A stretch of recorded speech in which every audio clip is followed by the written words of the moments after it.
te diste cuenta que tú estabas visualizando el fútbol de una manera distinta? En Venezuela nunca se le va a pagar a un venezolano lo que se le paga a un extranjero. ¿Sabes de dónde viene el significado de la palabra deporte? ¿De dónde? Viene la palabra deportar. En la Edad Media, si tú querías hacer esta actividad, la tenías que hacer para divertirte porque estaba penada hasta por la iglesia. El deporte es una escuela de la búsqueda de la excelencia humana. ¿Qué significa realmente competir limpiamente en un mundo obsesionado por ganar? Cada vez que escucho a gente hablando de mentalidades campeonas y la identifican con ganar, esas son la gente que nunca ha sido campeón. Creé FIFA.com y yo lo manejé por 10 años y lo que dirigí, en pocas palabras, fue toda esa transformación digital del fútbol mundial. Con todas esas herramientas la empezaron a hacer en todos los mundiales. Eso no se hizo nunca en la historia. Y reitero, el que ideó todo ese proceso fui yo. Yo fui uno de los expertos que, vamos a decirlo así, puso la visión tecnológica del mundial que vamos a hacer ahora, el mundial 2026.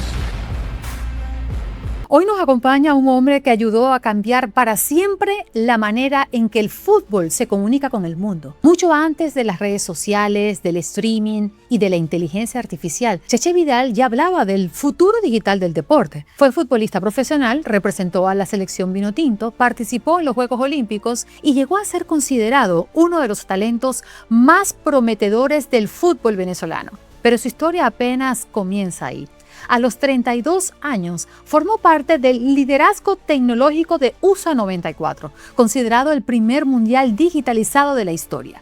Y desde esa visión nació algo que transformaría para siempre al fútbol mundial: FIFA.com. Sí, FIFA.com tiene sello venezolano. Cheche Vidal fue el hombre que ideó, desarrolló y ayudó a construir la primera plataforma digital oficial de la FIFA, en una época donde Internet todavía era prácticamente experimental.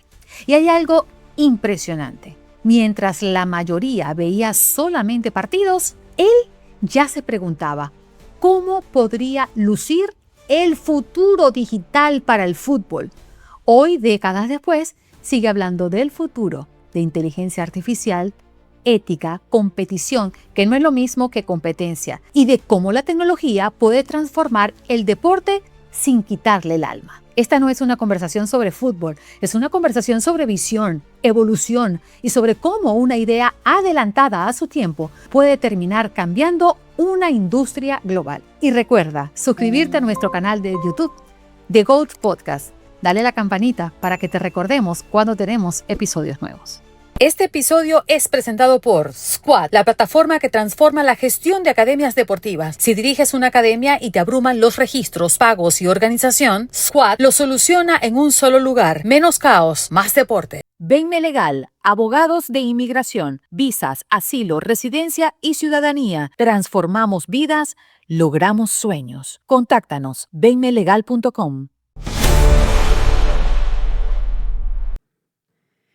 Cheche, quiero que sepas que es un privilegio poder verte a la cara nuevamente después de tantos años. Gracias por aceptar nuestra invitación. No, para mí es un placer enorme y la verdad es que me hace sentir un poco mal porque no es que ¿Por qué? yo haya evitado enseñarte mi cara, pero la verdad es que yo estoy en esta etapa ya que produzco desde el nido que tengo en la casa, que gracias a mi esposa. ¿No? Y que además nuestras carreras son muy dinámicas, o han sido la tuya muy dinámica, la mía también, migramos, es decir, bueno, por algún momento te perdí de vista, pero nuevamente cuando retumbó en mi cabeza Cheche, pues no dudé de contactarte de nuevo para poder tener esta conversación. Qué bonito. Justo te iba a decir que la verdad me parece extraordinario lo que has hecho tú en 10 años que tienes acá y yo creo Así. que es imposible que hubieses visto mi cara en esos tiempos porque tú estabas literalmente batallando para hacer todo lo que has hecho, así que te felicito. Cheche, quiero hacerte esta primera pregunta porque después de ver lo que has hecho con tus libros, las publicaciones, lo que has logrado, lo que has recorrido y cómo visualizas el deporte, quiero preguntarte, ¿el deporte que hoy estás viendo es el deporte que soñaste o que temiste? Una pregunta pertinente porque yo desde que empecé a jugar al fútbol me preguntaba qué era esa industria. Y claro, yo crecí con un padre de orígenes muy humildes y con un abuelo también de orígenes humildes, pero en España, que ambos fueron líderes dentro del fútbol de sus respectivas etapas y países. Y para mí era un camino que Yo no veía nada más que eso, ¿no?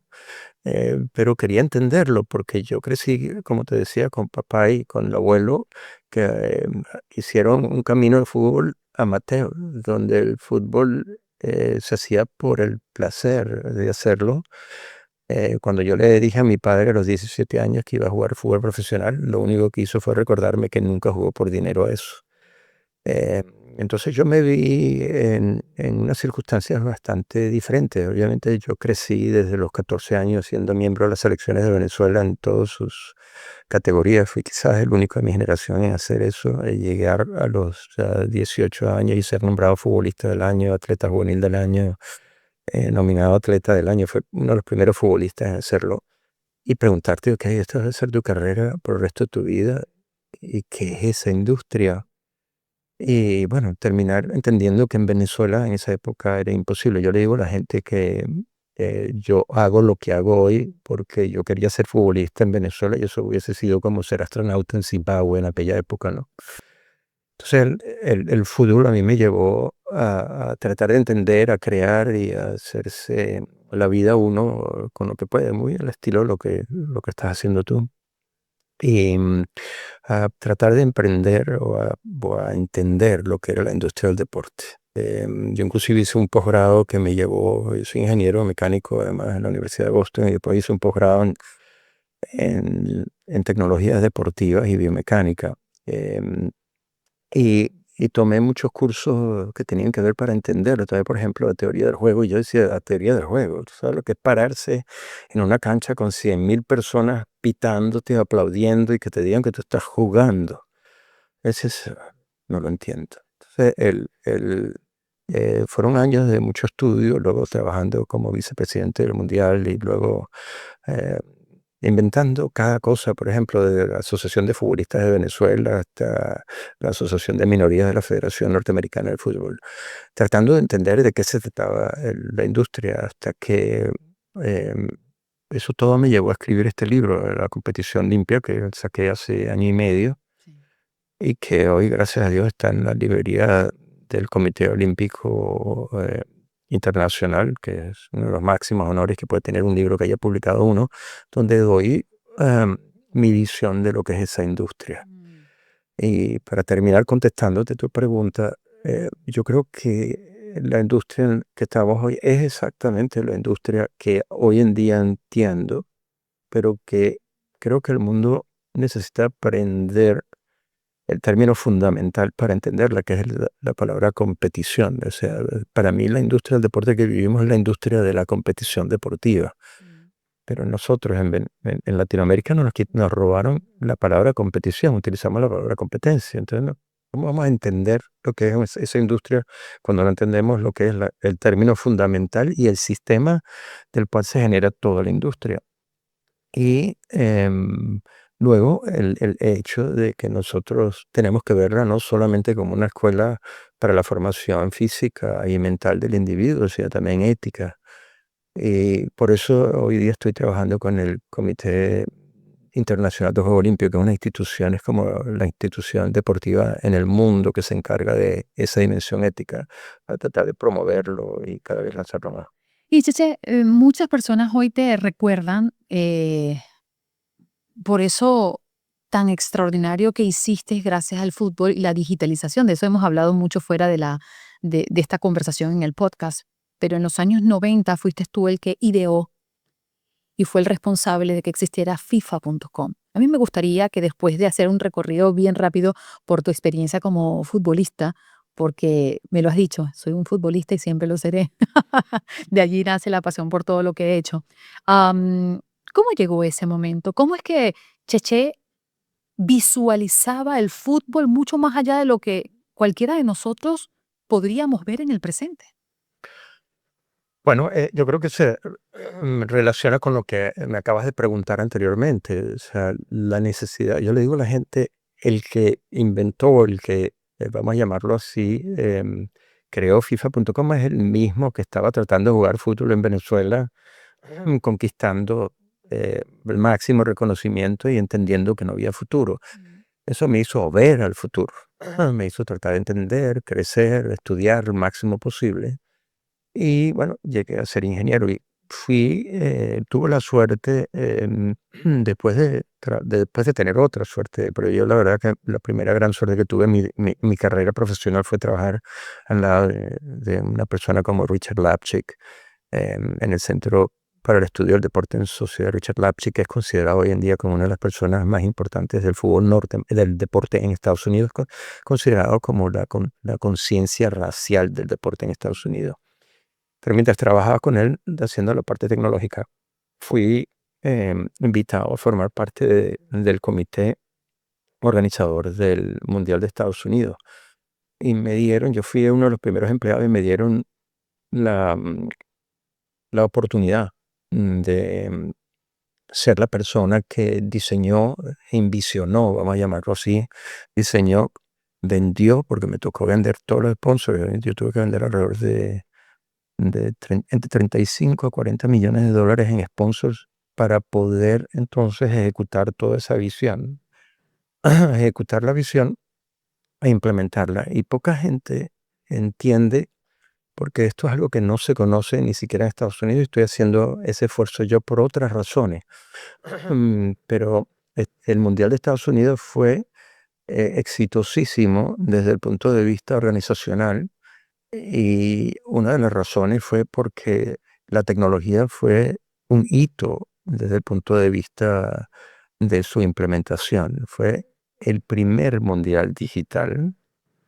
Mm, Nosotros creamos la primera experiencia de lo que se llamaba el World Wide Web allá durante eso, que fue una experiencia de prueba. Pero más importante todavía es que fue el último mundial donde se hicieron todas las soluciones de los mundiales desde cero. Y por mi visión, se hicieron en una arquitectura que literalmente era la misma arquitectura tecnológica con la que se estaba ensamblando el Internet justo en esa misma época. Entonces, todas las herramientas que construimos entonces son herramientas digitales para literalmente operar todo el mundial. Fueron donadas al siguiente mundial y a la FIFA. Y por los siguientes alrededor de 4 o 5 mundiales, por lo menos entre 3 o 4 mundiales utilizaron las mismas plataformas. Eso te habla de cuán innovador fueron esas Porque es soluciones. importante resaltar, Cheche, el contexto, el momento en que se estaba viviendo. Muy bien lo dices, prácticamente el Internet era experimental. Es decir, háblanos, colócanos en el tiempo de USA 94. Bueno, es que, Porque la gente se le olvida. claro, para mí es muy interesante además, porque cuando me haces esa pregunta, yo lo viví desde dos perspectivas así. Una, desde el punto de vista tecnológico, la gente, olvídate de saber lo que era el Internet. La gente no sabía lo que era un email, un correo electrónico. O sea, llegaban a tener un computador en el escritorio y era un workstation. O sea, un laptop, olvídense, eso no existía. Es más, fue Son unas cajas enormes. increíble. Eso por un lado, y por el otro lado el futbolístico. Yo me acuerdo estar en reuniones donde la gente me preguntaba, che, ¿con quién jugaste tú? Porque bueno, era uno de los pocos exfutbolistas que estábamos ahí. Literalmente uno decía Maradona, y la gente se te quedaba mirando y decía, ¿Madonna? Como si tú estabas hablando de la cantante y no el futbolista. Entonces, de las dos perspectivas uno estaba, me daba risa porque muchas veces me decían, Cheche, es que tú tienes que comunicarte mejor. Y cuando les explicabas qué era lo que estabas diciendo, cuando lo que estabas haciendo, me terminaban diciendo, no, lo que tenemos que nosotros es aprender el lenguaje que estás hablando. Porque el lenguaje del Internet era diferentísimo ni hablar del lenguaje del fútbol, para ellos era otro lenguaje también. Entonces, desde esa perspectiva fue maravilloso porque yo estaba mirando lo que yo quería o que yo me imaginaba que ese mundial tenía que ser para Estados Unidos. Y yo escribí la visión de tecnología en 1990, basado en lo que vi en Italia 90, porque fui uno de los pocos que fui a Italia 90 comisionado por el comité del Mundial del 94 a estudiar todo lo que pasaba allá. Y yo dije que hay que salirnos de mainframe, hay que ir hacia esta arquitectura y esta visión. Y esa visión fue la que literalmente se vendió a los sponsors, y los sponsors me ayudaron a hacerla una realidad. Entonces, realmente fue una experiencia que yo creo que inclusive a todos mis compañeros de trabajo, inclusive a los grandes directivos que teníamos, yo empecé comunicando directamente con el presidente, al final me pusieron una persona por encima de mí, pero nadie entendía lo que yo estaba haciendo, sino una vez llegó el Mundial. Y cuando llegó el Mundial, ellos empezaron a recibir premios. El Mundial empezó a recibir el gran premio del año en lo que era integración tecnológica. Cuando empezaron a ver esos premios, ellos empezaron a decir, ahora entiendo lo que estabas haciendo. Pero el mejor premio fue tener un Mundial en el cual no hubo ni una falla tecnológica. Y todo el mundo se fue de ahí hablando del futuro, no de aquel presente. Y por eso digo que literalmente el Mundial tuvo dos herencias extraordinarias. Uno, lo que hicimos después con la MLS, que terminó de insertar el fútbol en Estados Unidos, y lo que hicimos tecnológicamente como país, llevando un Mundial como el mundo esperaba de Estados Unidos, que fuese una proeza tecnológica, y eso fue lo que sucedió. Lo que nadie sabía es que detrás de todo eso había era un venezolano. Y en aquellos tiempos ser venezolano ¿Dónde queda por el Venezuela? mundo era realmente difícil, Sí. pero se pudo hacer gracias al que nunca le dije a nadie de dónde era. Si alguna vez un episodio te deja una idea, una estrategia o simplemente una chispa de motivación, entonces este espacio ha cumplido su misión. Y la mejor manera de apoyarnos para seguir trayendo estas historias es suscribiéndote, porque cada suscripción no es solo un número, es un voto para que este contenido siga creciendo y llegando a más personas que, como tú, buscan aprender de los más grandes. Así que si aún no lo has hecho, suscríbete ahora y acompáñanos en este viaje de mentalidad, estrategia y grandeza. Cheche, cuando te parabas en el campo a jugar y visualizabas el fútbol y luego diste este paso de dedicarte a algo que te apasionaba, gracias a también lo que estudiaste, ¿cuándo te diste cuenta que tú estabas visualizando el fútbol de una manera distinta y que pocas personas entendían lo que decías? Sí, esa es la razón por qué me tuve que ir de Venezuela a los 19 años. O sea, como decía, en mi generación creo que no hubo nadie que hiciera lo que yo hice. Y yo me voy de Venezuela porque como decía antes, yo era fui capitán de la selección olímpica que fuimos a Moscú. Era capitán en el Deportivo Italia, era uno de los jugadores jóvenes más prominentes, y los brasileños, porque nosotros en aquella época nosotros debutábamos, o sea, el debut que yo hice como futbolista a los 17 años en el Estudiantes de Mérida, atrás de mí estaba el mejor portero del Mundial del 66 o del 74, no me acuerdo, era Masiukiewicz, considerado el mejor portero de un mundial. Y delante habían brasileros, uruguayos, de todo tipo que habían sido mundialistas. Y luego en Deportivo Italia debuté, habían 8 extranjeros, y está bueno, para 0 venezolanos jugar en aquel nivel era extraordinario. Cuando a mí me dan todos los premios, termino de comprarlo, los brasileños me dicen que yo tengo que cobrar lo que cobraban ellos, que yo en Brasil era estrella, al punto de que el presidente de Vasco de Gama me quiso llevar en esa temporada para allá. Yo le dije que no, que yo quería seguirme en Venezuela. Mi misión era ser el mejor futbolista venezolano, y quería ser el mejor futbolista venezolano en el mejor fútbol venezolano, porque eso es lo que nos inculcaba Luis Mendoza, Luis Marquina, Richard Páez, esa generación con la que uno creció admirando, y ni hablar de la de mi papá y todo este tipo de cosas. Para nosotros el fútbol venezolano era un sueño de excelencia también. Pero entonces cuando yo enfrento esa realidad, y vuelvo a repetirlo, siempre viendo hacia el futuro, diciendo, esta es tu vida, esto tiene que darte para mantener a tu esposa, a tus hijos el día de mañana, y tú vas a pedir con lo que te dicen los brasileños, ¿sí? Porque tú eres ignorante, tú estás aprendiendo todo, tienes 19 años, tu padre te dice que nunca jugó por fútbol, a eso tú tienes que aprender como puedes. Y entonces el señor el presidente del Club Deportivo Italia, lo primero que me dijo cuando le pedí eso, me dijo, en Venezuela nunca se le va a pagar a un venezolano lo que se le paga a un extranjero. Me paré inmediatamente, me fui y cuando me iba, le dije, me iré para un país donde me paguen como un venezolano digno. porque como te decía, yo estaba ya recibiendo ofertas del extranjero, de los mejores clubes del mundo. Y cuando salía, me encuentro un compañero venezolano mayor que yo jugando con su hijo y en esa ignorancia me atreví a preguntarle, perdóname, pero quiero entender, porque claro, mi imaginación es mayor que yo, va a ganar yo. Él tiene un hijo, es un excelente jugador. ¿Me puedes decir cuánto ganas tú para entender cuánto te puedo pedir? Porque creí que estaba pidiendo excesivamente. Para mi asombro, esa persona me dijo que ganaba la mitad de lo que yo ganaba. Wow.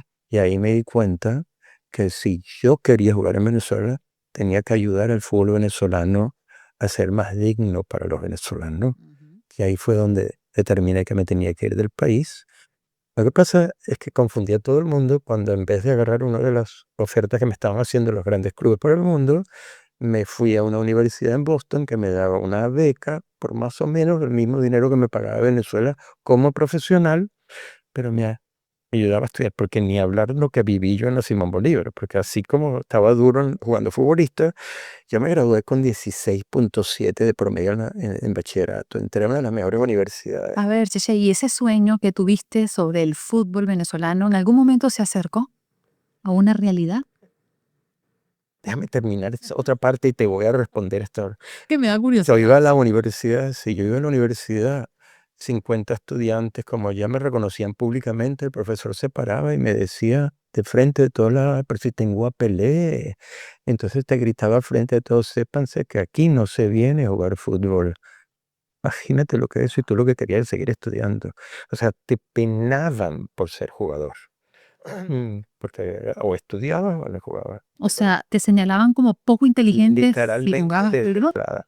Entonces, aquella realidad hace que yo había también un movimiento muy importante que se llamaba Fórmate y Lucha. Yo digo, bueno, eso es lo que tengo que hacer, me tengo que ir del país, educarme más y venir a ayudar al fútbol venezolano. Tu pregunta es muy pertinente porque yo hago todo esto, voy a la Universidad de Boston, quedo All American, que entonces era como el mejor en tu posición de todo el país. Unos años más tarde ya me soy el primer latinoamericano en el Salón de la Fama de la universidad. De ahí paso, como te decía antes, al Comité de los Juegos Olímpicos, al Comité de Organizador del Mundial. Termino el Mundial, como te estoy diciendo, en todo lo que estoy haciendo y lanzo finfa.com, que por cierto ni siquiera hemos llegado a ese capítulo después, Sí. que se convierte entonces en para mí me considero un hito mundial y yo voy por el mundo con oficinas en Los Ángeles, no, en Londres, en Kuala Lumpur y pongo una en Venezuela, muy importante porque yo quería llevar esa tecnología a Venezuela, además de ayudar al fútbol. Y me voy entonces organizando para esto y vuelvo a Venezuela. Am, y, ah, perdóname, anterior a esto, yo termino de estudiar aquí, voy a jugar fútbol profesional para probar, porque tenía una lesión de rodilla. Vamos el equipo con el Deportivo Italia otra vez. Voy, vamos de primero, hacemos un equipo prácticamente puro venezolano, que fue el gran cambio. Salgo de Venezuela, donde jugábamos todos extranjeros, llego a Venezuela y armamos, fue una de las exigencias que yo puse con Luis Mendoza, Bernardo Añer, Pedro Febler, varios de la camada más importante de mi generación. Hacemos un equipo que era extraordinariamente dicho. El equipo va invicto, clasifica al playoff invicto sin que nos pagaran ni un mes. Yo hablo de todas las maneras a los directivos, no nos pagaron. Voy a la prensa y le digo, esto es lo que está pasando al mejor equipo de Venezuela, para que lo entiendan. El regaño me viene al día siguiente porque cómo era yo de atrevido de decir algo cuando te pagan por caridad. Me paré y dije, yo soy un futbolista profesional, jugué un último partido y me fui. Esa fue la segunda vez que me fui de Venezuela por la misma razón de que el fútbol no lo pagaba.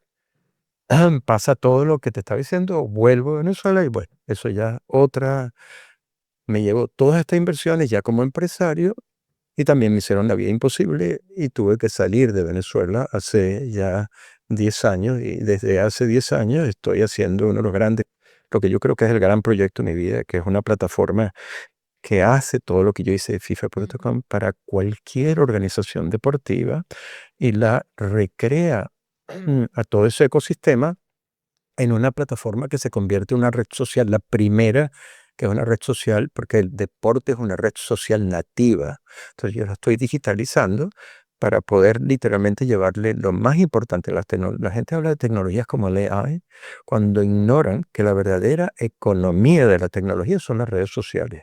O sea, las redes sociales son hoy en día las plataformas que incluyen todo lo que son las empresas de publicidad más grandes del mundo. Eso es una economía gigantesca que no le lleva nada de dinero a los ecosistemas reales de donde participan. Es decir, todos los clubes, todas las ligas tienen, de una u otra forma, tienen todas sus redes sociales, pero la economía no les llega. Y sobre todo a la economía de abajo hacia arriba en el deporte, porque la gente cree que el deporte es solamente el deporte profesional y no entienden que en términos de participación no incluye ni el 1%, pero en términos de economía sí es grande, pero solo llega al 20% de la gran industria. Entonces yo quiero llevar esa gran economía de publicidad digital que está encomendada y liderada por las redes sociales hacia el deporte, sobre todo de abajo hacia arriba. Es la gran innovación. A propósito de eso que estás diciendo, en el año 86 tú dijiste que el deporte se estaba convirtiendo en un show. 40 años después, ¿se convirtió en lo que imaginabas? Sí, y sigue siendo un show. Lo que pasa es que desde ya hasta ahora he entendido que es apropiado que se convierta en un show en ese vértice de la industria del deporte profesional. Porque en el deporte profesional, si bien los atletas son lo más importante, lo segundo más importante, a pesar de que mucha gente cree que es lo primero, Ujú. son los fanáticos. Entonces tú literalmente tienes que hacer todo lo que puedas para darle la mejor experiencia a todo seguidor y, por cierto, a través de cualquier plataforma tecnológica que puedas. Entonces aquí es donde la tecnología pierde su, digamos, sentido, porque una cosa es llevarle tecnología para hacer mejor deporte y otra es tecnología para llevar mejor el espectáculo del deporte a la gente. Y ahí la gente confunde mucho en los análisis qué es lo que tienen que hacer. Y es parte de lo que te decía yo, que estoy centrado con lo que estoy escribiendo, con lo que estoy haciendo. Y sobre todo, estoy haciendo cosas ahora muy interesantes con el Comité del Juego Limpio, que es algo que me nombraron hace un año, que es como, esta es la organización que vela por la dimensión ética del deporte en el mundo.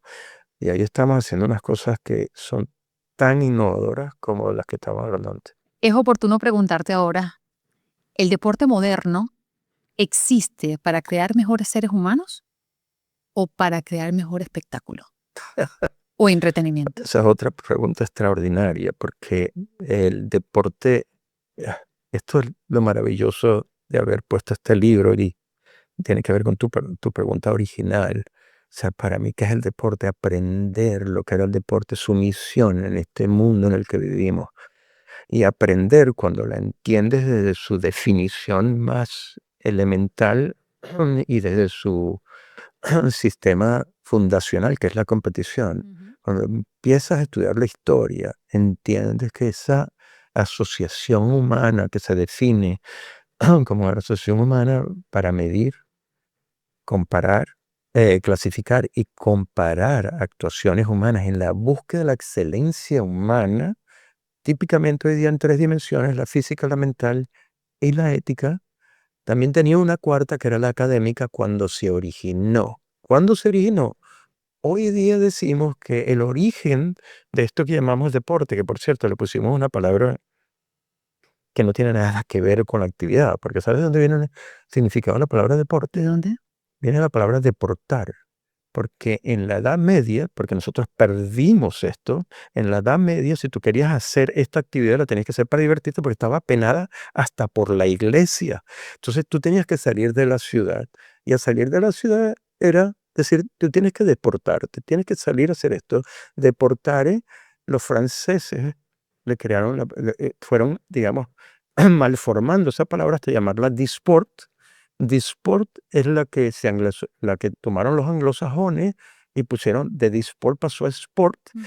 pero los hispanos, los hispanoparlantes, los castellanoparlantes usamos la palabra deporta, que viene de la palabra deportare. Pero te estoy hablando de la mitad de la historia. Esto es hace hace 800, 1000 años en la Edad Media, pero antes, que fue 745 años antes de Cristo, que es donde nosotros llamamos el origen de lo que llamamos hoy día el deporte, estamos hablando de los Juegos Olímpicos griegos, que para hablar que es el principio de la historia, estamos hablando que paralizaban a toda una civilización. Entonces imagínate lo que venía desde antes. Bueno, esto es 745 años antes de Cristo. O sea, literalmente el ser humano se paraba a competir para divertirse y buscar su excelencia física, mental, ética y académica. Y te voy a... Entonces era esa excelencia lo que se buscaba. Cambia, por eso se pierde, no voy a caer mucho en historia, esto se pierde en la Edad Media y nosotros la recuperamos con ese mismo efecto. Lo que pasa es que ese efecto quedó reducido a una banda del deporte que es lo que llamamos el olimpismo, que es la máxima excelencia atlética en cualquier categoría, pero no es la profesional. Luego creció la profesional y nos quedamos sin ese significado para abajo. Entonces, el problema es que vemos al profesional como si eso fuese. El deporte profesional es una industria que, como estamos hablando antes, su objetivo es entretener a una población cada vez más amplia. Pero la industria del deporte, que es muchísimo más grande que el deporte profesional, su gran directriz es buscar la excelencia humana. Y el mejor ejemplo lo podemos encontrar en ese pasado histórico de dos maneras. Uno, unos protagonistas que son extraordinarios. Y dos, una historia cronológica de asociaciones humanas que crearon la paz. La primera asociación humana registrada que creó la paz de manera masiva fue el deporte. Entonces, Cheche, ¿qué perdió el deporte cuando se convirtió en una industria global? ¿Y qué ganó? No, no a ver, no ha perdido, está en riesgo de perder si nosotros creemos que el deporte es solo el espectáculo. El deporte es una industria que es muchísimo, vuelvo a repetirlo, porque es una gran pirámide y el pico de la pirámide es el deporte profesional en cualquier disciplina en la que vaya. Y entonces en esas disciplinas la misión es literalmente vender un espectáculo al público sin que pierda la naturaleza del deporte. Porque es un momento en el cual el deporte, que por cierto estamos viviendo una encrucijada en la historia. Ahora acaban de inventar unos juegos que se llaman de Enhancement, Ay, los que es otro juegos tipo de juego. mejorados. Exacto, que Una son locura en Las Vegas. que es literalmente el mejor ejemplo que tenemos en la actualidad Ujú. del por qué el deporte desapareció en la Edad Media. Porque se abusó de esa misma manera. Entonces, el peligro es que perdamos esa brújula de que el deporte es una escuela de la búsqueda de excelencia humana. Y lo convertamos en un espectáculo para hacer un show y divertir a la gente con cosas tan obscenas como simplemente utilizarlos para que se hagan experimentos biológicos a ver cuánta fuerza pueden desarrollar, o como hicieron los romanos, literalmente meterlos con tigres para que se enfrenten a ver quién sobrevive, donde la vida y la muerte era parte del espectáculo. Pero Cheche, ¿estás de acuerdo con que en el fútbol específicamente, bueno, en todos los deportes lo han hecho, ¿no? Las grandes ligas lo ha hecho, el fútbol en particular, modificar ciertas reglas para que sea mucho más atractivo el fútbol? Por ejemplo, la gente se le olvida que antes no se puntuaba la victoria con 3 puntos, sino con 2. Y eso es un éxito del Mundial de Estados Unidos 94. Justamente. Es que aquí hay que ser muy puntual, porque por esto entender el deporte. El deporte es una combinación de dos grandes factores. Uno, la competición, que es lo que une, que nos asocia para buscar la excelencia en disciplinas deportivas. Es decir, esos son las competencias. Es decir, yo soy un deportista, mi competencia es el fútbol. O soy un un oficial en el deporte y mi competencia es el arbitraje de fútbol, por ejemplo. Entonces, para hablar desde ahí, el, las reglas de la competición pueden cambiar, porque vuelvo a repetirlo, es una asociación para medir. Entonces, tú puedes medir a nivel profesional cosas que no tienes que medir a nivel de desarrollo. Porque tú estás haciendo que la competición sea atractiva para el público también, pero sin perder la esencia de lo que tú tienes como disciplina deportiva.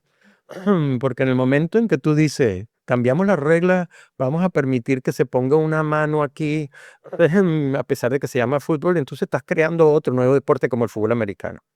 Pero esto todavía es más interesante de lo que parece, porque una de las cosas que esta es otra anécdota que no he contado, y como dicen ustedes los periodistas, puede que sea un tubazo, pero una de las cosas que yo también inventé en 1997 fue una pelota con un chip, que por cierto, ahora la están anunciando en este mundial con un gran progreso. Bueno, esto lo inventamos unos venezolanos hace ya casi 25 años o más. Esa es otra historia en sí misma. Cuando yo le presenté ese concepto a FIFA, FIFA me pidió dar una presentación a los grandes entrenadores del mundo. Entonces, que estaba Rinos Michel, mm, estaba otro compañero, no me acuerdo el nombre de el maestro uruguayo Tavares, y algunos más. Yo termino de dar la conferencia y el Rinos Michel, que fue el entrenador holandés el maestro Johan Cruyff, de la naranja mecánica, se me acerca y me dice que si yo había visto una tecnología que literalmente te podían decir si la pelota pasaba la raya o no. Y yo le digo, claro, porque él está hablando con la pelota, yo puedo hacer eso. Entonces yo le digo, sí, las he visto. Y esa discusión que tuvimos él y yo terminó discutiendo de que oh, esa tecnología, entonces se llamaba Computer Vision, que es AI hoy en día, concluíamos que si la tecnología funcionaba bien, iba a sustituir al árbitro. 20 años más tarde, esa tecnología es lo que está detrás de lo que tú llamas hoy día el VAR. Y el VAR significa Video Assistant Referee, que es lo que hizo FIFA o vamos a llamarlo así, los nobles de las reglas del fútbol, se dieron cuenta que la tecnología no puede sustituir al ser humano. ¿Por qué? Porque la tecnología puede medir, pero no decidir, no juzgar, incluyéndole AI. Y la FIFA actuó de una forma extraordinaria, y nadie se lo ha reconocido, poniendo la tecnología al servicio de los árbitros y pasamos, en vez de sustituir como ha hecho el tenis, pasamos de tener a mí siempre me encantó, una terna de árbitros que no son 3, son 4, a tener 4 más que están revisando la jugada con el video y por eso se llama videoreferencia. El árbitro va y va a ver, sí, pero tiene a 4 árbitros que le están diciendo, mira esto, mira aquello, mira aquello, mira aquello, y entre seres humanos decidimos. Pero seamos honestos, Cheche. No se ha sustituido porque la FIFA no ha querido, pero a nivel tecnológico sí se puede. No, eso es lo que estoy tratando de explicar. Explícalo porque Mi último libro habla, mi último capítulo, el último libro habla exactamente de eso. Y tengo no sé cuántos artículos ahora. Yo estoy trabajando con el Comité de Juego Olímpico cuando se habla de innovación. sí. En estos momentos creamos un equipo con, vamos a llamarlo así, los filósofos del deporte más importantes en el mundo. Y estamos literalmente elaborando un contexto filosófico para definir lo que es esa dimensión ética del deporte que llamamos juego limpio desde la perspectiva del jugador. Desde la perspectiva del oficial es la competición limpia. Entonces estamos creando esto para luego medir, luego crear estructuras para poder medir también el aspecto ético. Sin embargo, las mediciones, inclusive desde el punto de vista de perspectiva, el tema más importante aquí es el contexto. Y yo creo que te voy a llevar esto a una referencia que lo hace más fácil. La gente dice, ay, ustedes no pueden contar los goles. Olvídense de gestionar bien un partido de infantiles, porque no hay ni que contar goles para que no se... La gente no se da cuenta que lo que tienes que hacer es aprender a medir mejor, no decir no mejores, no midas. Es decir, cuando tú estás chico, tú tienes que medir te voy a decir una variable nada más, que es el tiempo de juego, porque tú quieres que sea justo el tiempo de juego para cada chico que está participando. Vale, cuando tú estás a nivel profesional, tú estás midiendo para saber quién gana. Eso es lo más importante porque eso es lo que da el espectáculo. Y el fútbol es el mejor ejemplo de todo porque es el más errático de todo, es el más...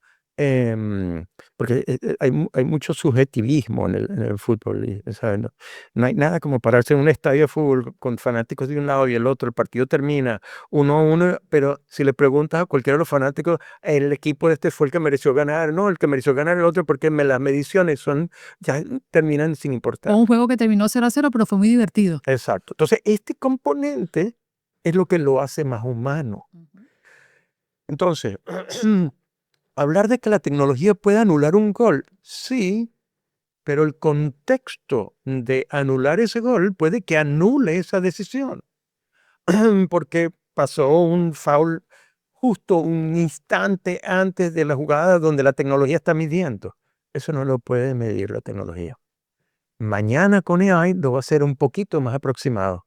Pero siempre vas a necesitar la conciencia humana para definir que esa decisión es la más correcta posible, porque estás jugando, y voy a utilizar ese término a pesar de que no estoy, pero estás jugando con vidas humanas. Entonces la tecnología no puede estar por encima de los seres humanos. Me gustaría entender si los mundiales que hoy estamos viendo han tenido un antes y un después con USA 94. ¿Y por qué? Sí, como te decía antes, es algo poco contado, pero los mundiales, desde el punto de vista de hitos históricos, el del 94, quizás a nivel de herencia de los mundiales, es el más importante tecnológicamente hablando. Porque, como lo decía antes, o sea, primero fue el primer mundial de los pocos que se hicieron eh, con mainframe, con computadoras de las grandes, y toda la arquitectura se cambió. Bueno, se cambió por la visión que yo puse de que nosotros teníamos que crear la primera red interactiva de medios alrededor de un mundial. Y me sugirieron que la mejor arquitectura, que era una arquitectura con la que estaban experimentando hacer el Internet, que era la de cliente-servidor, se utilizó para desarrollar todas nuestras aplicaciones. Esa visión hizo que todas esas aplicaciones pudieran ser utilizadas en los siguientes mundiales, alrededor de yo creo que son 2 décadas de mundiales posterior, creo que hasta más o menos hasta el 18 todavía utilizaban tecnología que nosotros habíamos hecho en 1994. Pero además yo convencí a FIFA a hacer porque las herramientas fueron entregadas a FIFA y fueron entregadas al siguiente mundial en Francia 98. Pero Francia 98 fue todavía más notorio porque le llevé a 3 de los sponsors del mundial del 94 para el mundial de Francia, que fueron EDS, Sun Microsystems y la empresa de Sybase, de bases de datos. Entonces ellos literalmente fueron los primeros en poner en práctica lo mismo que hicimos en el 94 y convencimos a FIFA, porque FIFA no tenían obviamente ni siquiera un departamento de tecnología, que crearan ese departamento de tecnología, y Gerard Gouliou pasó, que era el director tecnológico de Francia 98, pasó a ser el primer director tecnológico que tenía FIFA. Con todas esas herramientas las empezaron a hacer en todos los mundiales. Eso no se hizo nunca en la historia. Y reitero, el que ideó todo ese proceso fui yo. Y el que lo luchó con gente por dentro, porque hay que hablar, esa FIFA tenía gente extraordinaria, y uno lo tengo que nombrar, que es Andrea Herren, que se convirtió en un hermano de lucha, porque él desde adentro veía la necesidad que tenía FIFA de hacer esas cosas. Y luego Gerard Gouliou desde el Mundial de Francia. Entonces, entre los tres, terminamos dándole el cuerpo a todo lo que hoy día hace FIFA en términos de tecnología. Entonces, los mundiales cambiaron para siempre a raíz de eso. Y luego cambió el país, Estados Unidos, que se convirtió en un país futbolístico, porque la gran herencia que le dejamos fue personas y una liga profesional para hacerla. 30 años después, vamos a ver lo que dicen el mundial más tecnológico y avanzado de su historia. A mí me gustaría si podríamos hacer esta práctica, Cheche, para que la gente lo entienda, porque la gente creyó que el Internet siempre existió, que las redes sociales existieron siempre y no contextualizamos la evolución que ha tenido. Si nos paramos en el 94 y nos paramos en el 26, ¿qué no tuvo 94 que va a tener el 96? ¿Y qué tuvo el 94 que no tuvieron los pasados? Ok. La pregunta es pertinente también porque una de las cosas que me ha tocado hacer en la vida es que yo fui uno de los expertos que, vamos a decirlo así, puso la visión tecnológica del Mundial que vamos a hacer ahora, el Mundial 2026, por Estados Unidos. O sea, yo fui uno de los que escribió esa visión con la que convencimos a FIFA de lo que iba a ser 2026.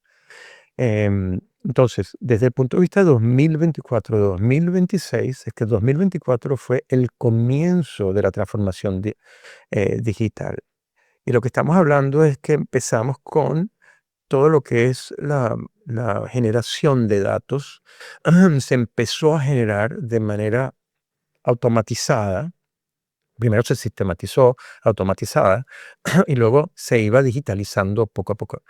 Por cierto, poca gente entiende que esto es importante entenderlo. Nosotros, para que tú puedas pasar al proceso de digitalización del deporte, tú tienes que pasar por 3 etapas. La sistematización, que es literalmente entender cuáles son las tareas que tienes que ejecutar que generan data para poder medir, clasificar y comparar.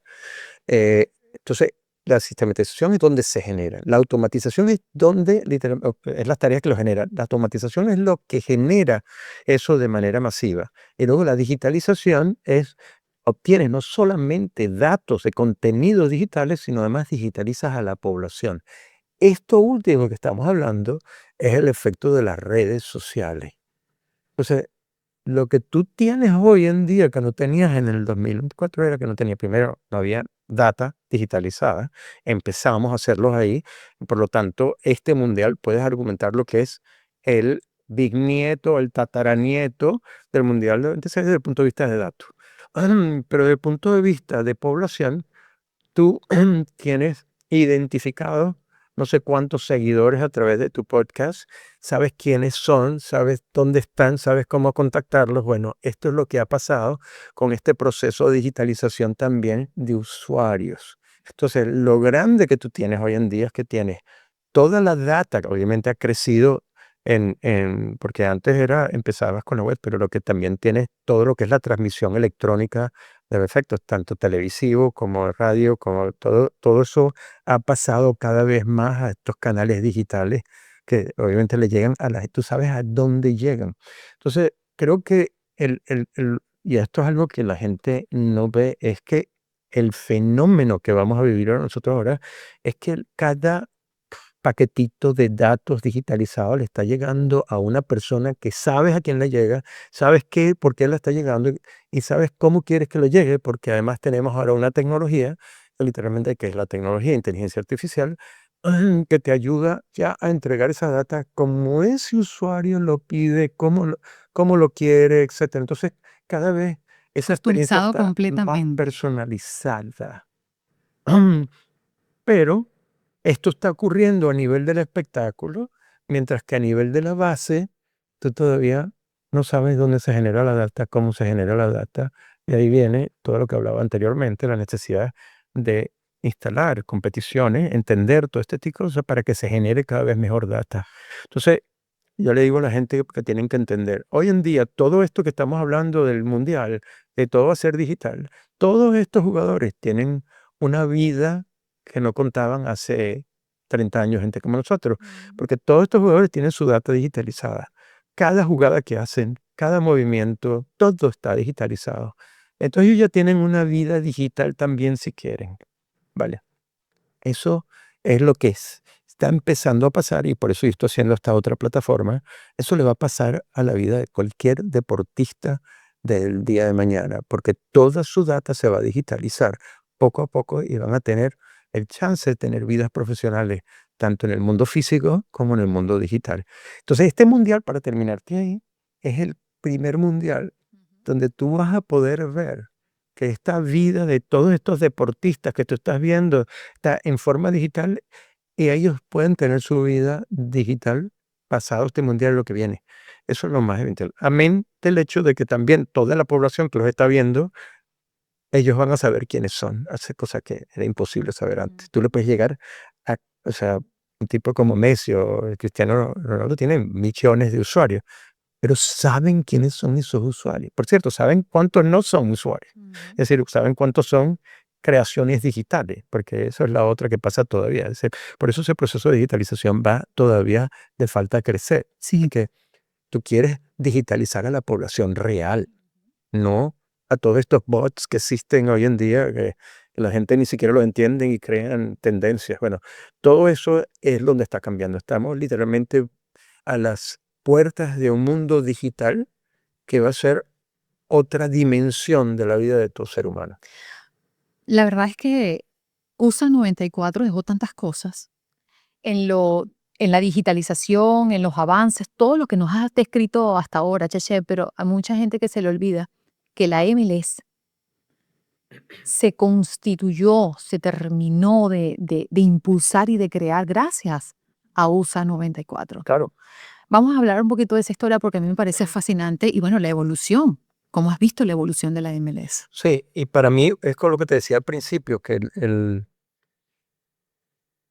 mi experiencia cuando llegué a FIFA.com, FIFA.com, perdón, al comité del que fui uno de los originarios, a mí me da risa, me pusieron el apodo porque te ponían el número de empleado y yo realmente llegué de cuarto, pero como yo llevaba el pelo largo, yo era el único futbolista, en aquella época me pusieron 007.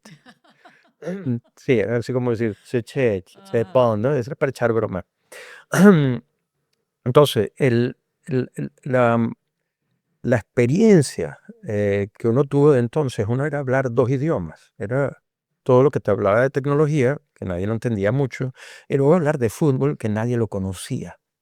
Entonces, el proceso, em, yo me acuerdo inclusive de que yo escribí a mí me gusta escribir y yo escribo desde pequeño, y escribí como Ensayo. un artículo pequeño sobre la visión de lo que era, si tú querías trabajar aquí, tenías que tener una pasión por este deporte. Y eso literalmente lo enmarcaron, se lo daban a todos los voluntarios que entraban al mundial, como para inspirarlos. Y es una de las cosas que yo le digo a la gente, una de las grandes razones por qué el mundial del 94 fue tan exitoso, es que no hubo detalles que te digan que estuvieron errados. Que es increíble hacerlo, más allá de que decían que no tenían la fiebre que tiene cualquier país. Em, el tema fue que todo lo que hicimos aquel mundial, teníamos en la conciencia de que había que sembrar el fútbol en Estados Unidos. Entonces, yo, por ejemplo, entre las tareas que me tocó hacer fue montar la primera oficina de la MLS, porque como departamento de tecnología montábamos toda la estructura, o sea, todo lo que, o sea, yo tenía que mandar a gente, por eso les decía a la gente, yo era uno de los, era el vicepresidente más joven con el departamento segundo más grande del mundial, porque nosotros montamos toda la estructura tecnológica. Entonces, eso me tocó hacerlo para la MLS, pero como yo era futbolista, además me pidieron si yo podía ser uno de los gerentes de los primeros equipos que salieron. Claro, porque no había quien tuviera el background futbolístico como uno. Y le dije, no, yo me voy con la tecnología, pero lo voy a ayudar en lo que sea a hacer la mesa. Pero entonces lo ayudé al principio, discutimos todo lo que tenía que hacer la liga. Para mí sigue siendo uno de los, y esto es un tema a discutir, y que con todo este know-how que yo he sacado de lo que es la competición, soy un ferviente creyente en que el modelo de competición de la liga de la MLS es el mejor para poder hacer el deporte profesional. Es el modelo de la NFL, es el modelo de la NBA, es el modelo, no tanto de las grandes ligas, por cierto, el fútbol, gracias a la MLS y lo que hicimos desde el Mundial entonces, hoy día es el tercer deporte en popularidad entre adultos de Estados Unidos. Eso te dice lo que ha crecido, de ser el séptimo entonces o el octavo a ser el tercero en popularidad en los norteamericanos. Es decir, Estados Unidos se convirtió en un país futbolero gracias a la siembra que hicimos desde el 94 con la ¿A MLS. qué deportes dejó atrás? Perdón, ¿A qué deportes dejó atrás? al béisbol, que es uno de los deportes más importantes para el norteamericano, porque es un deporte que literalmente se inventó en este país. Mientras que siempre reaccionaron, por eso nosotros llamamos el fútbol, aquí no lo llamamos fútbol, lo llamamos soccer. Ajá, lo llamamos soccer porque el verdadero nombre es fútbol asociado. Ellos le inventaron otro nombre porque se crearon el otro nombre para otro deporte que se juega con las manos, ajá, y le inventaron un nombre para dejarlo ir por aparte. Y nosotros hicimos que ese soccer se convirtiera en fútbol y que este país se convirtiera en el país futbolero que se convirtió. Y que llegara a este otro mundial. Pero entonces deberíamos cambiarle el nombre a la liga, MLS y no MLS. Porque ahí está escrito el soccer, ¿no? Yo soy de los que creen que esa liga tan es así que yo lideré un movimiento en Venezuela que se llamaba Fútbol Mejor después de haber creado la Asociación de Futbolistas Venezolanos, donde el plan incorpora una reingeniería de la Liga de Fútbol Profesional al estilo del MLS. Porque, y me van a dar este paréntesis para hablar un poquitico de Venezuela, porque al final de los dos somos Venezuela, si bien uno es norteamericano ya también por otras razones, pero nosotros somos muy parecidos, Venezuela es muy parecido a Estados Unidos en ese aspecto.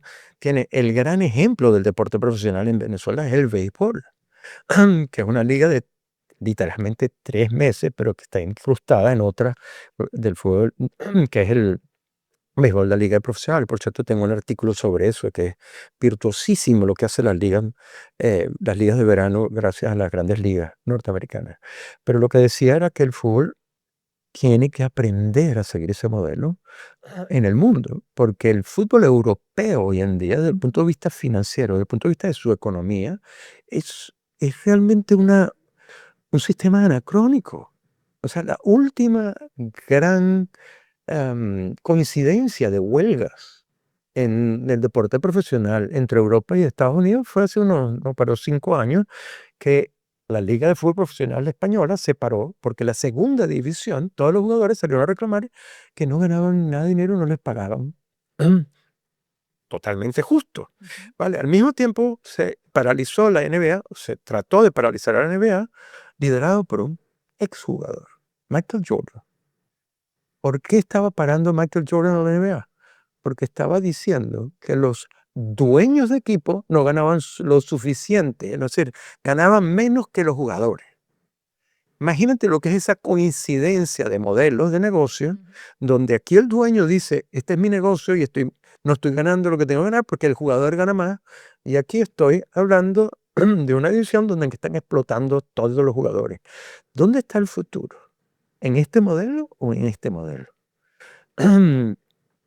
Entonces, la gente no termina de entender, esto tiene que ver con la definición de competición, todo este tipo de cosas, para poder entender esa economía real de lo que genera el deporte.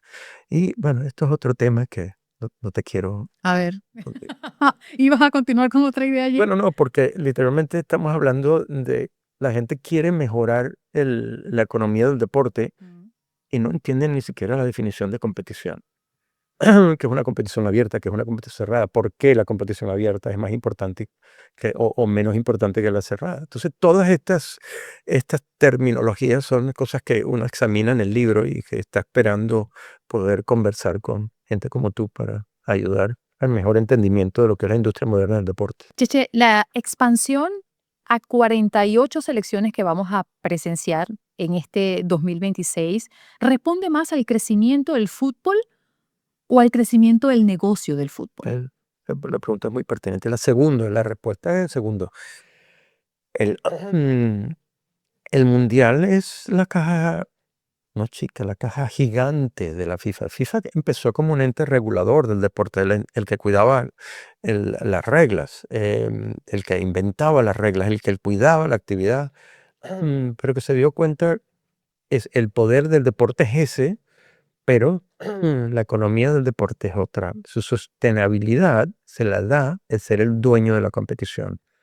Entonces, claro, uno yo ya tengo, son 40 años experimentando, digamos, este medio que son el deporte profesional en el mundo, a través sobre todo de los mundiales y todo lo que tiene que ver con FIFA, porque déjame aclarar esto un poquitico nada más. O sea, cuando yo literalmente creé FIFA.com, yo lo manejé por 10 años y lo que dirigí, en pocas palabras, fue toda esa transformación digital del fútbol mundial.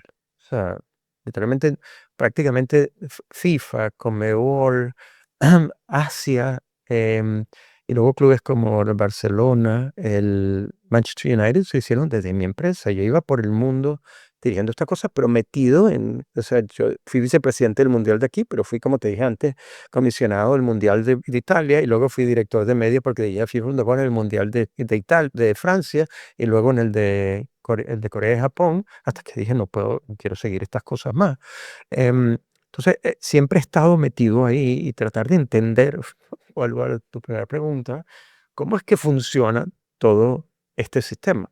Y es maravilloso ver cómo el mundial ha crecido también a convertirse en esta maquinaria tan extraordinaria, pero que sinceramente creo que la FIFA está perdiendo un poco esa perspectiva. Le decía justo a mi esposa de que no entendemos cómo los sistemas se pueden comer al deporte. Es decir, cómo yo puedo concebir, porque está bien, yo necesito que FIFA sea sostenible, crear más recursos para la FIFA, pero la FIFA es una entidad mundial, no es una corporación pequeña en Suiza.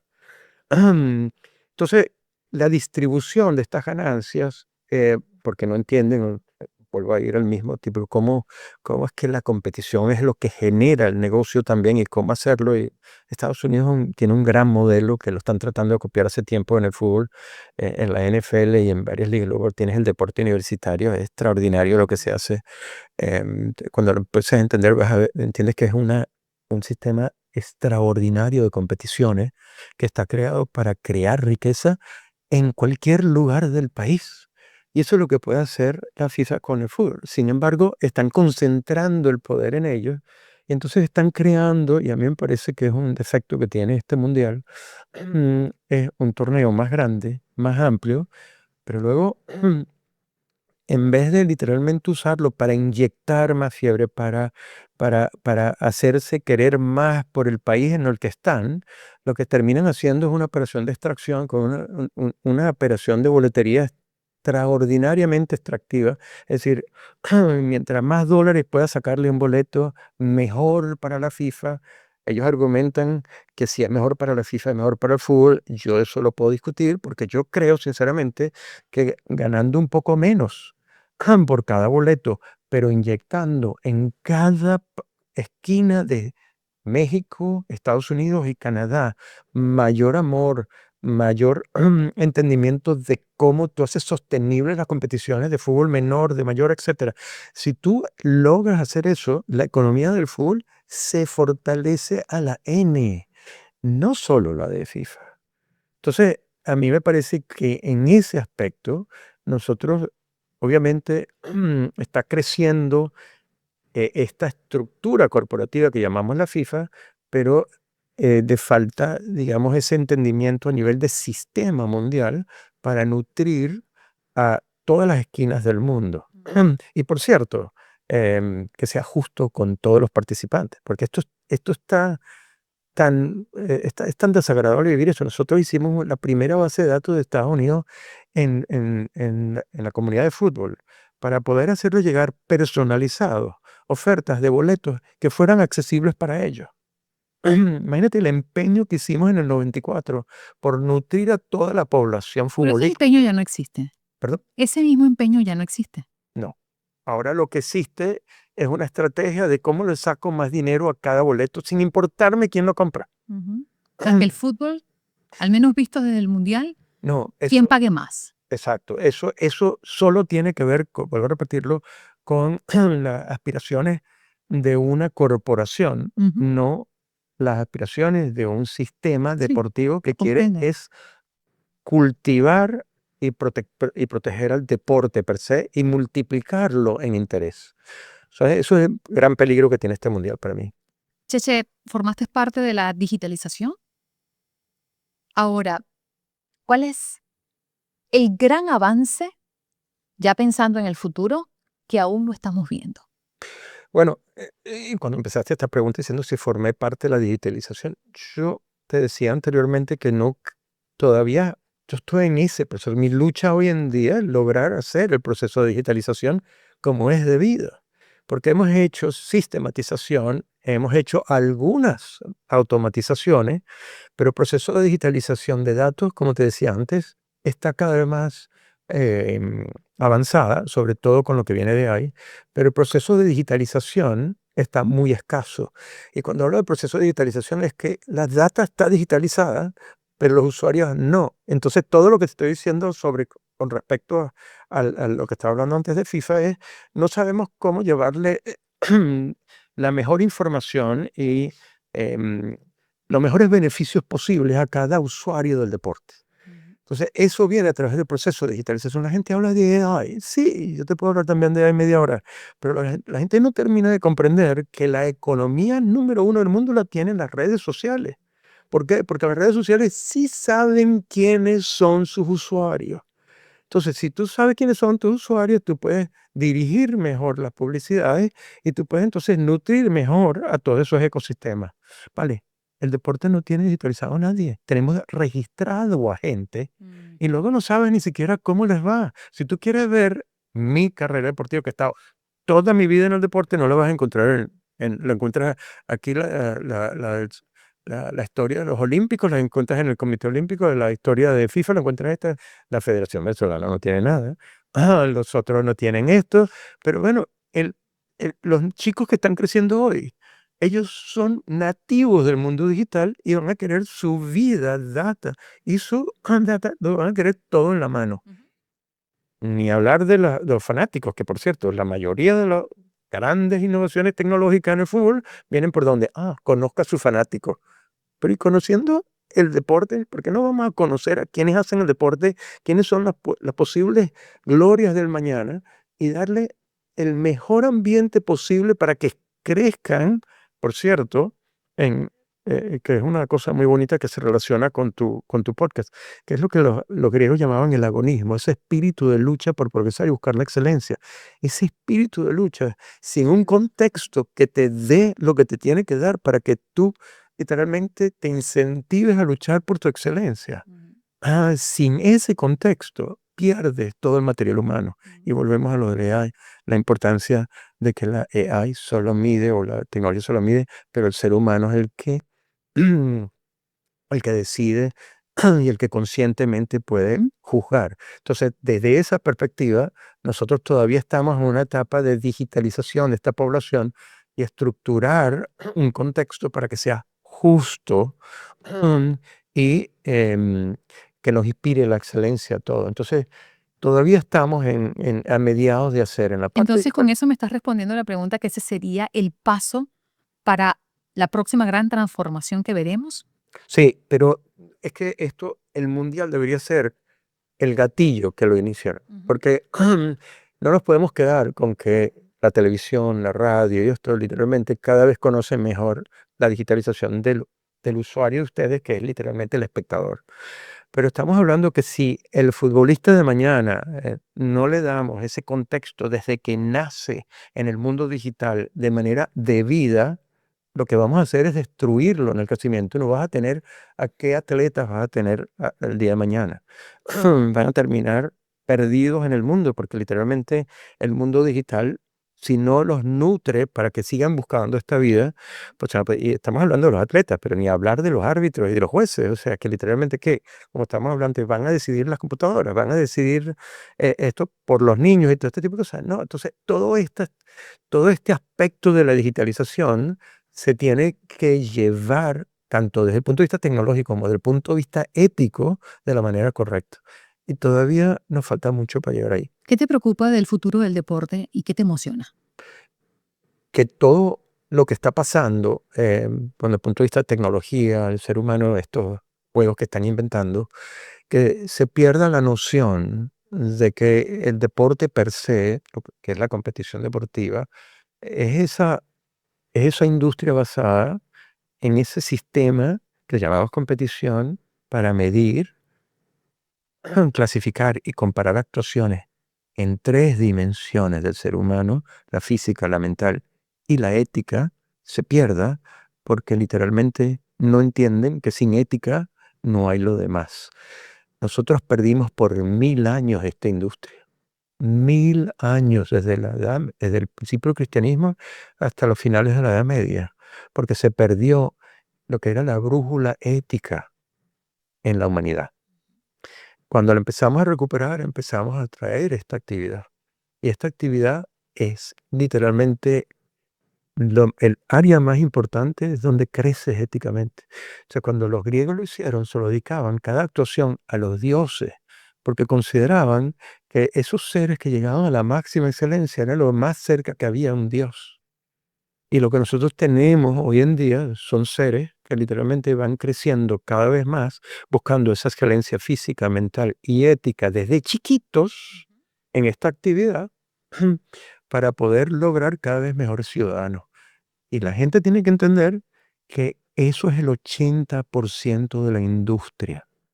Si nosotros perdemos ese norte, se acabó el deporte profesional que tanto les divierte porque no viene nadie de la base y lo que vamos a tener es literalmente una explosión humana. ¿Cuál crees que será el legado invisible del Mundial 2026? Yo creo que lo primero es que esta estrategia de boletería de extraer el máximo posible sin sembrar no puede ocurrir más, porque vas a terminar destruyendo la belleza del mundial. El pensamiento corporativo tiene que ser secundario al pensamiento deportivo. Como te decía antes, por ejemplo, con la decisión del VAR, como una tecnología pasó de eliminar al ser humano a darle poder al ser humano a través del VAR. Lo mismo vas a tener que hacer con boletería, lo mismo vas a tener que hacer. En estos momentos este mundial creo que es una víctima de esa tecnología de boletería, porque es poner tecnología sin entender cómo ponerla. Entonces, eso creo que va a ser una de las primeras lecciones. La segunda es que, a pesar de eso, creo que el fútbol va a hacer lo que hace en cada mundial, y es enfiebrar a todo el mundo en la belleza de lo que es un deporte como el fútbol, donde no son grandes puntos, donde hay empate, donde perder no es tan, pero tan consecuente para que tú pienses de que pierdes la vida por ello y de que lo más importante es esforzarse por buscar la excelencia humana en medio de esas imperfecciones que es el fútbol. Entonces, esa fiebre va a quedar para siempre y creo que eso va a ser una de las lecciones más bonitas que va a quedar del mundial. Y yo creo que lo que acabas de mencionar me da pie para hablar de algo que no quiero dejar de un lado antes de despedirnos en este episodio. ¿Qué es lo que el éxito profesional aún no le ha dado a Cheche Vidal? Ah, Mm. A mí, a ver, el éxito profesional, vamos a llamarlo así, me ha dado una esposa que amo, unos hijos que adoro, una paz que disfruto y lo único que le pediría es que por eso es que me recuerden de que em, no, la vida lo único que le pediría es que se recuerden siempre que esa vida profesional que yo he hecho es la misma vida que yo soñé como futbolista. Es decir, en el momento que yo dije paro de fútbol profesional, me voy a estudiar en vez de a seguir esta carrera, es la misma razón por la cual yo he logrado lo que he logrado en mi vida. Es eso que los griegos llamaban el antagonismo, ese espíritu de lucha que te enseña que lo más importante no es ganar, sino saber competir y buscar el máximo tuyo cada día y estar feliz y contento con tu esfuerzo de cada día. Creo que me has respondido la siguiente pregunta. Así, igual forma te la voy a plantear.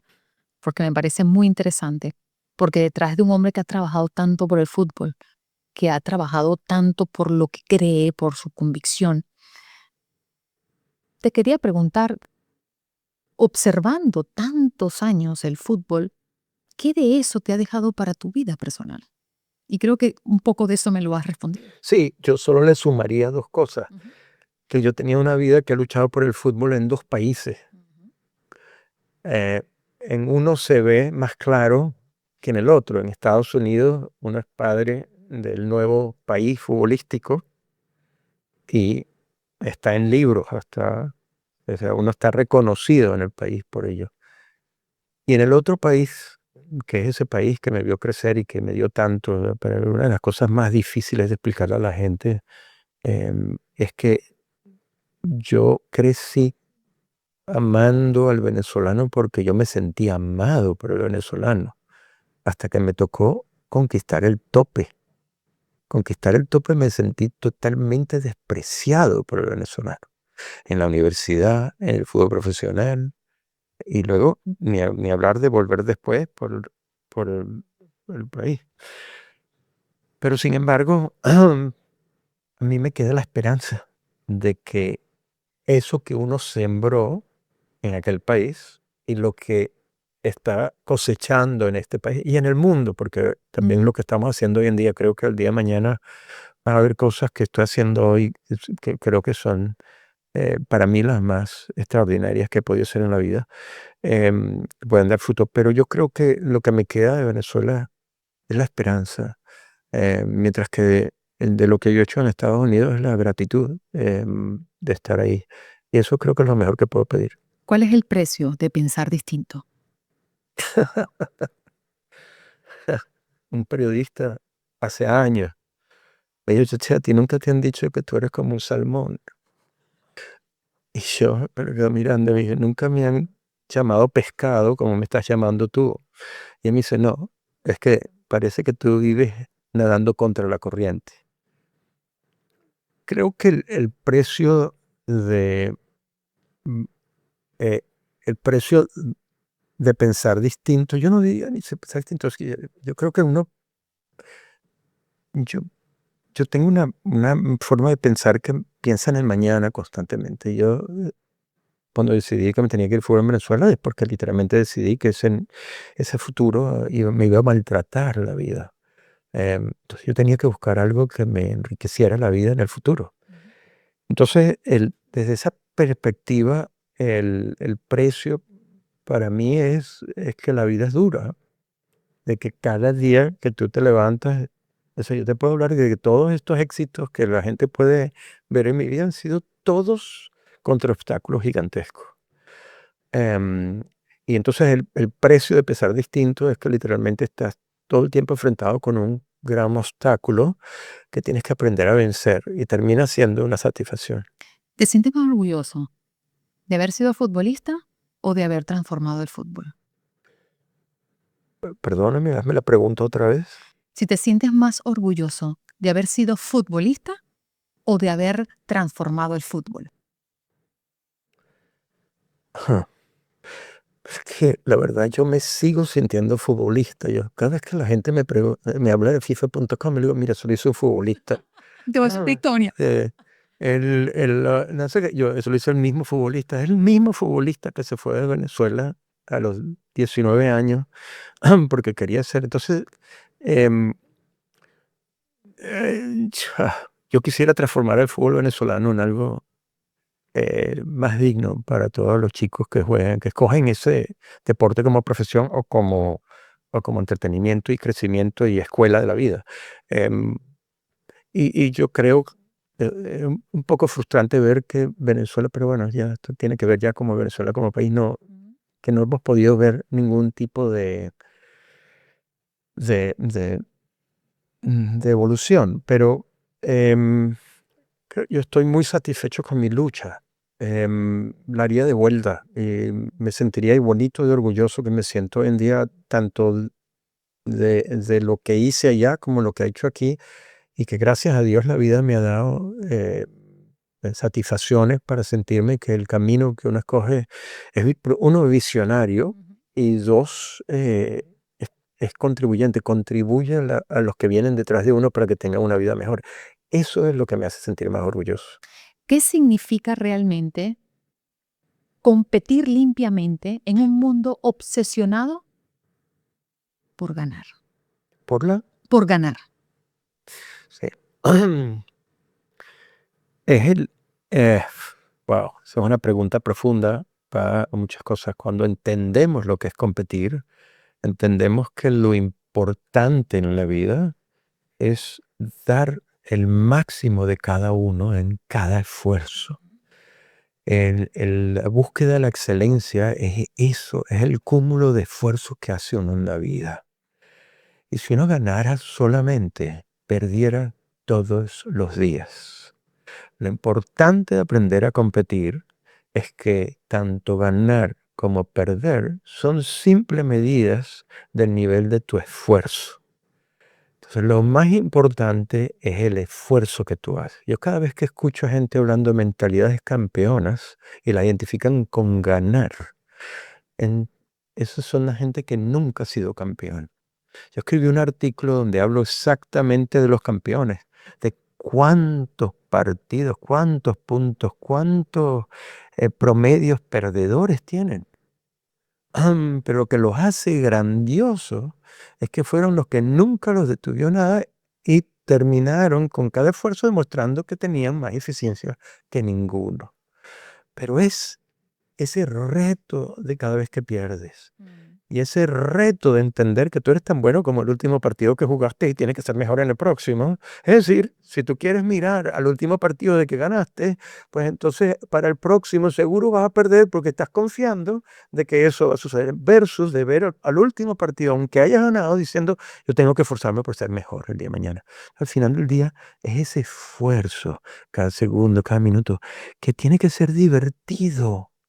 Que hace la vida maravillosa. Que aplica para todos, no solo para el todo en la vida. Y por eso siempre cerramos nuestras conversaciones con una pregunta para todos nuestros invitados. Si este fuese el último micrófono que tienes frente a ti, Cheche, y tendrías que decirle al mundo lo que verdaderamente importa, ¿qué le dirías? Lo mismo que acabo de decir. Yo creo, estoy en estos momentos trabajando, como te decía antes, en el libro biográfico, porque tengo que contar que mi vida está llena de cosas, la verdad, maravillosas, que algún día solamente contar anécdotas aquí podemos pasar ¿No? Sí. horas hablando de las cosas que me ha tocado vivir por el mundo. Pero creo que el mensaje más importante que espero dejar con ese libro, hilar a través de todo eso, es lo hermoso que puede ser una vida cuando entiendes que la lucha por lo que crees, por lo que te imaginas, por los valores que te enseñan en casa, es lo más bonito que tiene la vida. Porque tú puedes tener todo el dinero del mundo y te vas de aquí sin llevarte ni un centavo. Pero cuando te vayas de este mundo, todos esos seres a los que tú quisiste, a los que tú hiciste que te quisieran, y a los que tú ayudaste, y a los que tú literalmente competiste contra ellos, todos esos van a recordarte en vida, aun y cuando no estés aquí. Ese es el verdadero legado, y eso se da día a día, luchando todos los días por ser la mejor versión de uno mismo. Gracias, Cheche, por estar con nosotros y dejarnos tantas lecciones, ¿no? Que nos dejan reflexionando sobre lo que hemos sido, lo que somos y lo que seremos. Gracias por estar aquí. Gracias a ti. Este episodio es presentado por Squad, la plataforma que transforma la gestión de academias deportivas. Si diriges una academia y te abruman los registros, pagos y organización, Squad lo soluciona en un solo lugar. Menos caos, más deporte. Venme Legal, abogados de inmigración, visas, asilo, residencia y ciudadanía. Transformamos vidas, logramos sueños. Contáctanos, venmelegal.com.